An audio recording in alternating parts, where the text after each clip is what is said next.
해리포터 아즈카반의 죄수. 해리포터는 여러 면에서 아주 특이한 소년이었다. 일단 그는 1년 중 어느 때보다도 여름방학을 싫어했다. 또 정말로 숙제를 하고 싶어 했지만 어쩔 수 없이 한밤중에 몰래 해야만 했다. 그리고 그는 마법사이기도 했다. 이미 자정에 가까운 시간이었다. 해리는 침대에 엎드려 이불을 머리 바로 위까지 텐트를 치듯 끌어당긴 채 한 손에는 손전등을 들고 커다란 가죽 장정책 바틸다 백숏의 마법의 역사를 베개에 기대 펼쳐놓았다. 해리는 장문 숙제에 도움이 될 만한 내용을 찾아 이마를 찌푸리며 독수리 깊은 끝으로 글을 훑어내려갔다. 14세기에 이루어졌던 마녀 화형은 전혀 무의미한 일이었다. 이에 관해 논하시오. 기펜이 쓸만한 문단 앞에서 멈췄다. 해리는 동그란 안경을 콧등에서 밀어올리고 손전등을 책 가까이로 가져간 다음 내용을 읽어보았다. 중세 시대에 일반적으로 머글이라고 알려진 비마법사들은 유난히 마법을 두려워했으면서도 그것을 제대로 알아보지는 못했다. 드물게 진짜 마법사를 붙잡더라도 화형은 아무 소용이 없었다. 그 마법사는 스스로에게 아주 기초적인 화염 동결 마법을 건 다음 속으로는 부드럽게 간질거리는 느낌을 즐기면서 고통으로 울부짖는 척했다. 실제로 괴상한 웬들리는 화형당하는 일을 즐겨서 다양한 변장을 하고 최소 47번이나 잡히기도 했다. 해리는 기펜을 입에 물고 베개 밑에 넣어둔 잉크병과 양피지 두루마리로 손을 뻗었다. 그리고 아주 조심스러운 손놀림으로 천천히 잉크병 마개를 열고 기펜을 살짝 담근 뒤 가끔씩 소리를 들으려고 멈춰가면서 글을 써 내려가기 시작했다. 더즐리 가족 누구라도 화장실 가는 길에 기펜이 사각거리는 소리를 들었다가는 아마 남은 여름방학 내내 계단 밑 벽장에 갇히는 신세가 될 게 뻔했으니까. 프리빗과 4번지의 더즐리 가족은 해리가 여름방학을 전혀 즐기지 못하는 바로 그 이유였다. 해리에게 살아있는 친척이라고는 버너니 모부와 피투니아 이모, 그들의 아들인 더들리 뿐이었다. 머글인 그들은 마법에 대해 매우 중세적인 태도를 갖고 있었다. 해리의 돌아가신 부모님도 마법사였는데 더즐리네 집 지붕 아래에서 그들이 언급된 적은 한 번도 없었다. 여러 해 동안 피투니아 이모와 버너니 모부는 온 힘을 다해 해리를 짓밟으면 그에게서 마법사 기질을 없앨 수 있을 거라고 생각했다. 그러나 그들 입장에서는 분통 터지게도 그 일은 성공하지 못했고 이제 그들은 해리가 지난 2년을 대부분 호그와트 마법학교에서 보냈다는 사실을 누가 알게 될까봐 두려워하며 지내고 있었다. 요즘 더즐리 가족이 할 수 있는 일이라고는 여름방학이 시작되자마자 해리의 마법책과 마법지팡이, 솥, 빗자루를 벽장 안에 던져놓고 문을 잠근 뒤 그가 이웃들과 이야기하지 못하게 하는 것뿐이었다. 호그와트 교수들이 엄청난 양의 방학 숙제를 내주었기 때문에 마법책을 빼앗기는 건 해리에게 큰 문제가 아닐 수 없었다. 장문 숙제 중에서도 해리가 가장 싫어하는 선생인 스네이프 교수가 내준 수축 마법약에 관한 숙제가 특히 걱정스러웠다. 해리에게 한 달 동안 방과 후 징계를 줄 핑계가 생긴다면 스네이프는 무척 즐거워할 게 틀림없었다. 그래서 해리는 방학 첫 주에 찾아온 기회를 얼른 잡았다.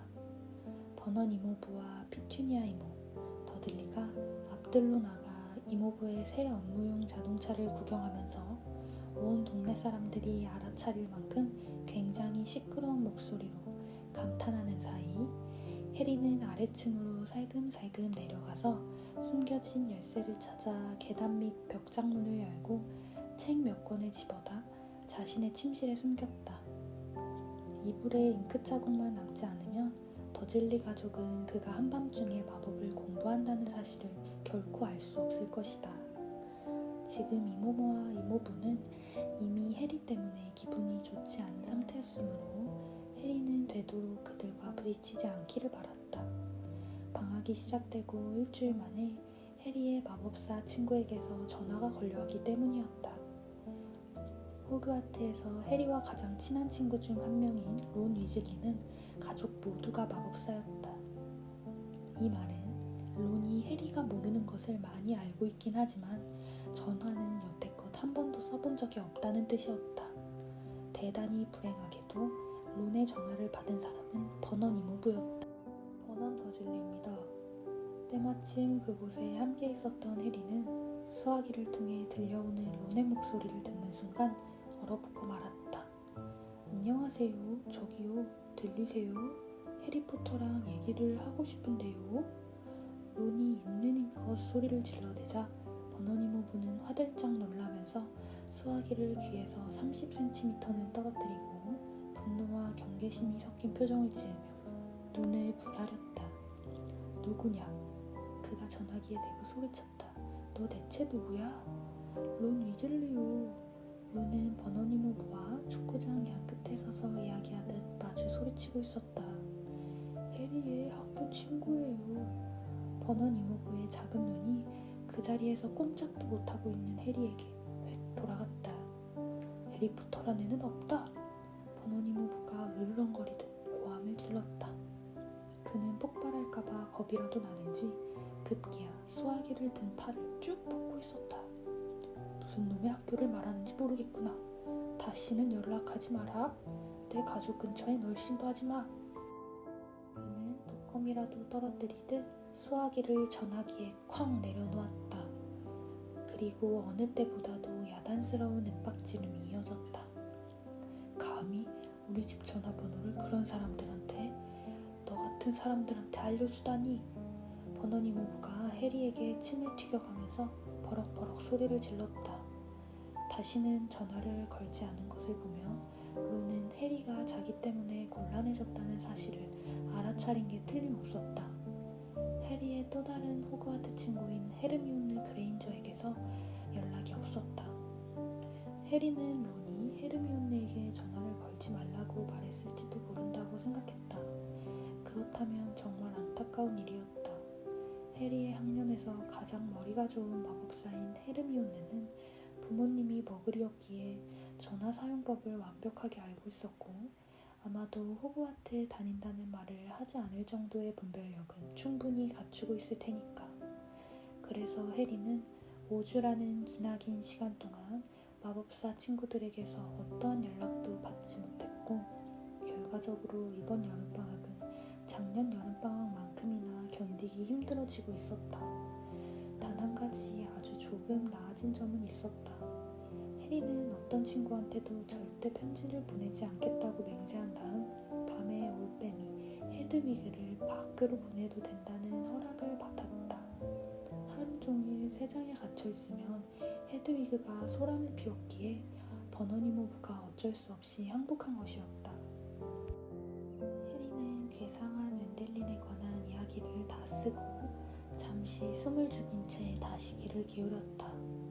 집은 어둠에 휩싸인 채 침묵에 잠겨 있었다.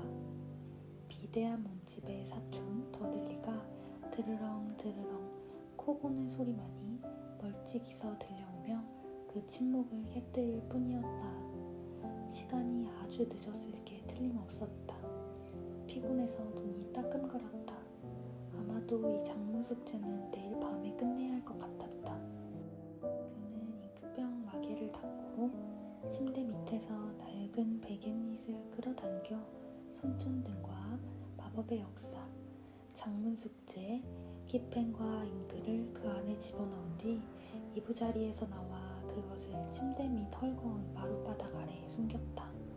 그런 다음 바닥에서 일어나 기지개를 쭉 켜고 침대 옆 탁자 위에 야광 자명종 시계로 눈을 돌려 시간을 확인했다.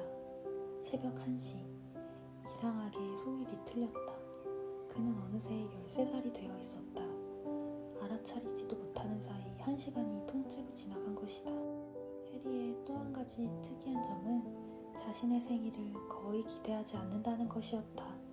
그는 태어나서 지금까지 생일 카드 한 번 받아본 적이 없었다. 더젤리 가족은 최근 2년 동안 해리의 생일을 완전히 무시했다. 이번 생일이라고 딱히 기억해줄 리가 없었다. 해리는 지금은 비어있는 헤드위그의 커다란 세장을 지나 어두운 방을 가로질러 가서는 창문을 열고 창틀에 기댔다. 오랫동안 이불을 뒤집어 쓰고 있던 터라 얼굴에 닿는 시원한 밤 공기가 기분 좋게 느껴졌다. 헤드위그는 오늘 밤까지 이틀째 돌아오지 않고 있었지만 예전에도 이런 적이 있었기에 걱정이 되진 않았다. 그래도 해리는 헤드위그가 빨리 돌아왔으면 하는 마음뿐이었다. 이 집에서 해리를 보고 움찔하지 않는 살아있는 생명체는 헤드위그 뿐이었으니까. 지금도 나이에 비해 작고 마른 편이긴 했지만 해리는 작년에 키가 몇 센티미터 자랐다. 반면 칠흑 같은 머리카락은 언제나 그랬던 것처럼 해리가 아무리 어떻게든 정리해보려고 해도 고집스러울 만큼 늘 어수선하게 흐트러져 있었다. 안경 너머의 두 눈은 밝은 초록색이었고 이마에는 머리카락 사이로 선명하게 보이는 가느다란 번개 모양 흉터가 있었다. 이 흉터는 해리가 가진 그 모든 특이한 점 가운데서도 가장 특이한 것이었다. 더즐리 부부가 10년 동안이나 속여온 것과 달리 이 흉터는 해리의 부모님이 교통사고로 돌아가시면서 생긴 추억의 산물이 결코 아니었다. 릴리와 제임스 포터는 교통사고로 죽지 않았다. 그들은 지난 100년을 통틀어 가장 두려운 존재였던 어둠의 마법사 볼드모트 경에게 살해당했다. 해리도 그때 같은 공격을 받았지만 이마에 흉터만 생겼을 뿐 살아남았다. 볼드모트가 날린 저주는 해리를 죽이는 대신 그 자신에게 되돌아갔다. 볼드모트는 간신히 목숨만 건진 채 도망쳤다. 해리는 호그와트에 들어간 이후로 볼드모트와 마주친 적이 있었다. 어두운 창가에 서서 지난번 볼드모트와의 만남을 떠올리자 13번째 생일을 맞이한 것만으로도 행운이라는 걸 인정하지 않을 수 없었다. 그는 아마도 칭찬받으려고 불의의 죽은 쥐를 대롱거리며 돌아오고 있을 헤드위그를 찾아 별이 총총한 밤하늘을 훑었다. 멍하니 지붕 너머를 응시하던 해리는 얼마 지나지 않아 자기가 뭘 보고 있는지 깨달았다. 이상하게 한쪽으로 기울어진 웬 커다란 생명체가 황금색 달빛에 윤곽을 드러내더니 매 순간 점점 커졌다. 정체 모를 생명체는 해리를 향해 퍼덕거리며 날아오고 있었다. 해리는 그 생물이 점점 더 아래로 가라앉는 모습을 지켜보며 가만히 서 있었다. 해리는 손을 걸쇠에 올려놓은 채 창문을 닫아야 할지 말아야 할지 아주 잠깐 망설였다. 그때 그 기괴한 생물이 프리빗가의 가로등 위로 솟구쳐 올랐다. 해리는 그것의 정체를 알아보고 옆으로 펄쩍 비켜섰다. 창문으로 올빼미 3마리가 날아들어왔다. 그중 2마리가 의식을 잃은 듯 보이는 나머지 1마리를 양옆에서 부축하고 있었다. 올빼미들은 해리의 침대 위에 부드럽게 털썩 내려앉았다. 가운데 큰 회색물 올빼미는 곧바로 뒤집어지더니 쓰러져서 꼼짝도 하지 않았다. 녀석의 다리에는 커다란 꾸러미가 묶여 있었다. 해리는 의식을 잃은 그 올빼미를 단번에 알아보았다. 그 올빼미의 이름은 에롤, 위즐리 가족의 올빼미였다. 해리는 불이 나게 침대로 달려가 에롤의 다리에 감긴 끈을 풀고 소포를 떼어낸 뒤 녀석을 헤드위그의 세장으로 데려갔다. 에롤은 한쪽 눈을 개슴츠레하게 뜨고 힘없이 부엉부엉 소리를 내면서 고마움을 표시한 다음 꿀꺽꿀꺽 물을 마시기 시작했다. 해리는 다시 나머지 올빼미들에게로 고개를 돌렸다. 그중 크고 새하얀 암컷이 해리의 올빼미인 헤드위그였다. 헤드위그도 소포를 갖고 있었으며 무척 자랑스러운 듯 보였다. 해리가 소포를 떼주자 헤드위그는 부리로 해리를 다정스럽게 한번 깨물더니 방을 포르르 날아가 에롤이 있는 세장으로 들어갔다. 처음 보는 세 번째 녀석은 잘생긴 황갈색 옷뱀이었는데 해리는 그 녀석이 어디서 왔는지 단번에 알아볼 수 있었다.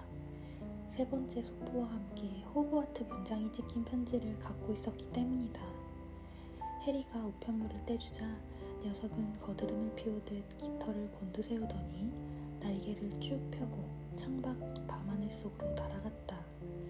해리는 침대에 앉아 에롤이 가져온 소포를 들고 갈색 포장지를 뜯었다. 금박지에 쌓인 선물과 태어나서 처음 받아보는 생일카드가 나왔다. 그는 살짝 떨리는 손가락으로 봉투를 열었다. 봉투 안에서 종이 2장이 떨어졌다. 편지 한 통과 오려낸 신문기사였다. 마법사 신문인 예언자일보에서 오려낸 기사가 틀림없었다. 흑백 사진 속 사람들이 움직이고 있었다. 해리는 신문을 집어서 구겨진 부분을 펴고 읽어보았다.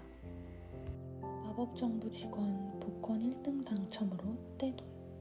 마법정부 먹을 제품 오용관리과장 아서 위즐리가 해마다 열리는 예언자일보 갈레온 복권 추첨에서 1등으로 당첨됐다. 위즐리 씨는 기뻐하며 상금은 이집트에서 여름휴가 비용으로 쓸 겁니다. 우리 첫째 아들 빌이 그곳 그린고츠 마법사 은행에서 저주차단 전문가로 일하고 있거든요. 라고 예언자일보에 전했다. 위즐리 가족은 이집트에서 한 달을 보낸 뒤 호그와트에 새 학기가 시작될 즈음 돌아올 예정이다. 호그와트에는 현재 위즐리 가족의 5자녀가 재학 중이다. 해리는 움직이는 사진을 들여다보았다. 거대 피라미드 앞에 서서 열심히 손을 흔드는 위즐리 가족 9명 모두를 보자 얼굴에 씩 웃음이 번졌다. 통통하고 자그마한 위즐리 부인과 키가 크고 머리가 벗겨진 위즐리 씨, 아들 6과 딸 1까지 모두 흑백 사진에서는 보이지 않았지만 타는 듯한 빨간 머리였다. 사진 한가운데에서는 키가 크고 호리호리한 론이 쥐 스케버스를 어깨에 얹은 채 여동생 지니에게 팔을 두르고 있었다. 해리는 위즐리 가족보다 더 금화 더미를 받아 마땅한 사람을 생각할 수 없었다. 그들은 아주 좋은 사람들이면서도 극도로 가난했으니까. 그는 론의 편지를 펼쳐들었다. 해리에게 생일 축하해. 저기 전화는 정말 미안. 머글들이 널 괴롭히지 않았으면 좋겠다. 아빠한테 물어보니까 소리를 치면 안 되는 거였대. 여기 이집트는 아주 멋진 곳이야. 빌이 무덤들을 죄다 구경시켜줬는데 그 옛날 이집트 마법사들이 어떤 저주 마법을 걸어놨는지 들으면 아마 믿지 못할 거야. 엄마는 마지막 무덤에 지니를 못 들어가게 했어. 무덤에 침입했다가 머리나 뭐 그런 게 추가로 생겨난 온갖 돌연변이 먹을 해골이 잔뜩 있었거든. 아빠가 예언자일보 복권에 당첨됐을 땐 도저히 믿을 수가 없었어. 자그마치 700갈레온이야. 이번 휴가에 거의 다 써버리긴 했지만 내가 다음 학기에 쓸 새 마법 지팡이는 사주실 것 같아. 해리는 론이 예전에 쓰던 마법 지팡이가 부러질 당시의 상황을 생생하게 기억하고 있었다. 둘이 같이 자동차를 타고 호그와트로 날아가다가 교정의 나무를 들이받았던 것이다. 우린 개학 일주일 전쯤에 돌아갈 거야. 내 마법 지팡이랑 우리 새 교과서를 사러 런던에 갈 거거든. 거기서 만날 수 있을까? 머글들한테 주눅들지 말고 런던에 오려고 노력해봐. 론, 추신. 퍼시는 남학생 회장이 됐어. 지난주에 편지를 받았더라. 해리는 사진을 다시 한번 힐끗 바라보았다. 호그와트에서 7학년이자 마지막 한 년이 된 퍼시는 유난히 의기양양해 보였다. 깔끔하게 빗어넘긴 머리에 멋들어지게 얹힌 페즈, 일부 이슬람 국가에서 남자들이 쓰는 원통형 모자에 학생회장 배지가 달려있었다. 그의 뿔테 안경이 이집트의 태양빛을 받아 번쩍거렸다. 해리는 이제 선물로 눈길을 돌려 포장을 풀어보았다. 포장 안에는 유리로 만든 조그만 팽이 같은 것이 들어있었고 그 밑에 론이 쓴 또 다른 편지가 있었다. 해리, 이건 휴대용 스니코스코프라는 거야. 주위에 못 믿을 사람이 있으면 불이 켜지면서 빙빙 돌아간대. 빌은 마법사 관광객들에게 파는 엉터리 물건이라 믿을 건 못 된다고 했어. 어젯밤 저녁 식사 시간에 계속 불이 켜졌거든. 하지만 빌은 프레드랑 조지가 자기 수프에 딱정벌레를 넣는 줄은 몰랐지. 그럼 이만, 론. 해리는 휴대용 스니코스코프를 침대 옆 탁자에 올려놓았다. 스니코스코프는 시계바늘에 야광빛을 반사하며 꼭지로 균형을 잡고 매우 고요하게 놓여있었다. 해리는 잠깐 동안 기분 좋게 스니코스코프를 바라보다가 헤드위그가 가져온 소포를 집어들었다. 그 안에도 포장된 선물과 카드, 편지가 있었다. 헤르미온느에게서 온 것이었다. 해리에게 론이 편지로 너희 번원 이모부한테 전화를 걸었던 얘기를 해줬어. 진심으로 네가 괜찮았으면 좋겠다. 난 지금 프랑스에 있어. 너한테 이걸 어떻게 보내야 할지 모르겠더라고. 세관에서 열어보면 어떡해? 근데 그때 헤드위그가 나타난 거야. 네가 기분 전환할 수 있는 생일 선물을 꼭 받길 바랬나봐. 네 선물은 부엉이 쇼핑으로 샀어. 예언자일보에 광고가 났거든. 난 예언자일보를 정기 구독하고 있어. 마법사 세계에서 무슨 일이 벌어지는지 계속 알 수 있으니 참 좋아. 일주일 전 론네 가족 사진 봤어? 론은 틀림없이 엄청나게 많은 걸 배우고 있을 거야. 정말 부러워. 고대 이집트 마법사들은 진짜 매력적이야. 여기에도 이곳 고유의 마법 향토사가 있어. 새로 알아낸 내용들을 넣느라 마법의 역사 장문 숙제를 전부 다시 써야 했지 뭐야. 너무 길게 쓴 게 아니었으면 좋겠는데. 빈스 교수님이 쓰라고 한 것보다 양피지 두루마리 2개 분량이나 더 많이 썼거든. 론은 방학 마지막 주에 런던에 갈 거래. 너도 올 수 있니? 너희 이모랑 이모부가 보내줄까? 그럼 정말 좋겠다. 방법이 없다면 9월 1일에 호그와트 급행열차에서 보자. 사랑을 담아, 헤르미온느. 추신, 론이 그러는데 퍼시가 남학생 회장이 됐대. 퍼시는 정말 기쁠 거야. 론은 별로 좋아하는 것 같진 않지만. 해리는 다시 웃으며 헤르미온느의 편지를 치우고 선물을 집어들었다. 꽤 무거웠다. 헤르미온느를 잘 아는 해리는 아주 어려운 주문으로 가득한 커다란 책일 거라고 확신했다. 그런데 아니었다. 포장지를 뜯자 은색 글자가 찍혀있는 번쩍이는 검은색 가죽 상자가 보였다. 심장이 쿵쾅거렸다. 빗자루 손질 용품 세트. 와, 헤르미온느! 지퍼를 열고 안을 들여다본 해리가 숨죽여 외쳤다. 플리트우드의 끝내주는 손잡이 강택제 큰 병과 은색으로 번쩍이는 꼬리 잔가 치깎기. 장거리 여행 시 빗자루에 매달아 놓는 조그만 노쇠 나침반에 내 손으로 직접 하는 빗자루 관리 안내서라는 책도 한 권 들어있었다. 친구들을 제외하고 해리가 호그와트에서 가장 그리워하는 것은 마법사 세계에서 가장 인기 있는 스포츠인 퀴디치였다.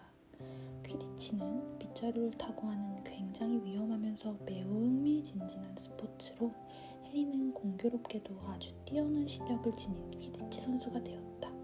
100년 만에 호그와트 기숙사 최연소 대표 선수로 뽑히기도 했다. 그가 가장 아끼는 소지품 중 하나도 경주용 빗자루인 님부스 2000이었다. 그는 가죽 상자를 옆으로 치워놓고 마지막 소포를 집어 들었다. 갈색 포장지 위에 마구 휘갈겨 쓴 글씨가 곧바로 눈에 들어왔다. 호그와트 마법학교의 숲지기인 해그리드가 보낸 선물이었다. 가장 겉에 쌓인 포장지를 뜯자 초록색 가죽 같은 것이 언뜻 보였다. 하지만 포장을 제대로 뜯기도 전에 소포가 기묘하게 부르르 떨리더니 안에 들어있던 뭔가가 요란스럽게 딱딱거리기 시작했다. 마치 입이라도 달린 것처럼. 해리는 한순간 얼어붙고 말았다. 해그리드가 일부러 위험한 물건을 보낼 리 없다는 것은 분명한 사실이었지만 그는 위험한 것에 대해 보통 사람들과는 다른 시각을 가지고 있었다.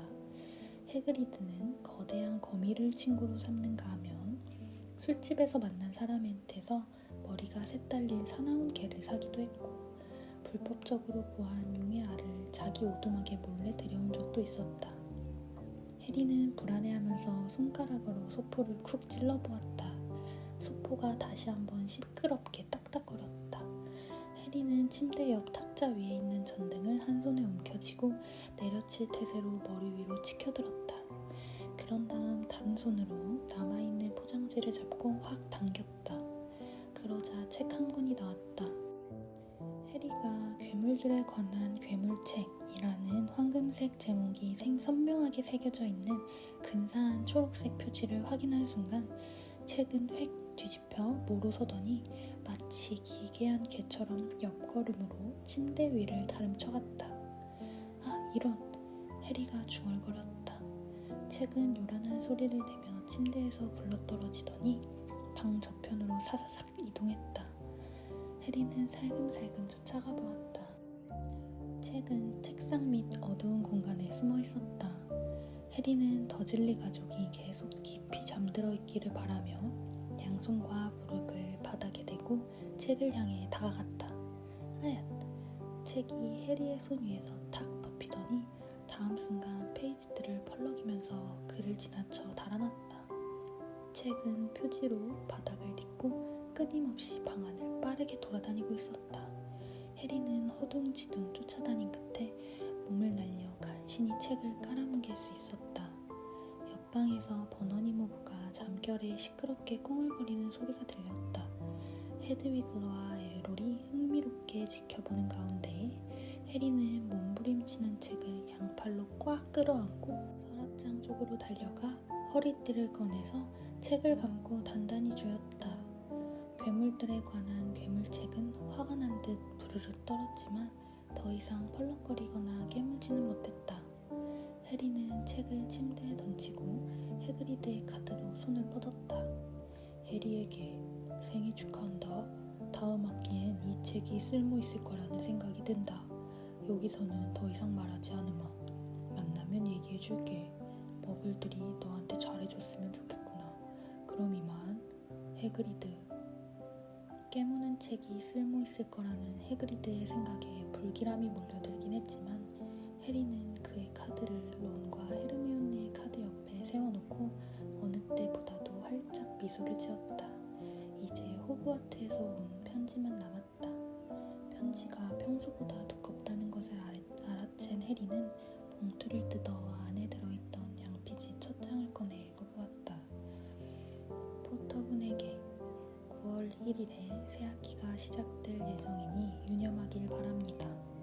호그와트 급행열차는 킹스크로스역에 9와 4분의 3 승강장에서 11시 정각에 출발합니다.